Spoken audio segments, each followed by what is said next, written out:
Eiropai jāsāk kļūt vienkārši spēcīgākai. Bet, protams, ja mēs runājam ar Ameriku, tā ir viena valsts, Eiropa tā ir valstu grupa, jā, kur, protams, tas galīgais lēmums nāk stipri ilgāk, ja, kamēr visu izrunā.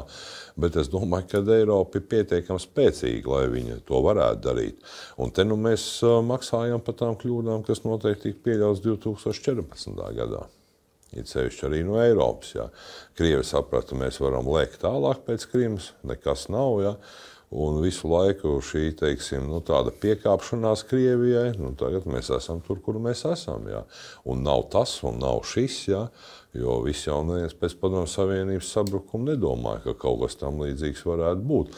Bet Putins nākot pie varas, ja, viņš nav beidzis savu augsto karu. Jāsaprot, kas ir viņa galvenais uzdevums sarīdīt savā starpā ASV, Eiropu, ja, un savas imperiskās ambīcijas. Viņas jau nekur nav pazudušas. Un kāpēc to Eiropas valdošie politiķi nesaprata 2014. gadā?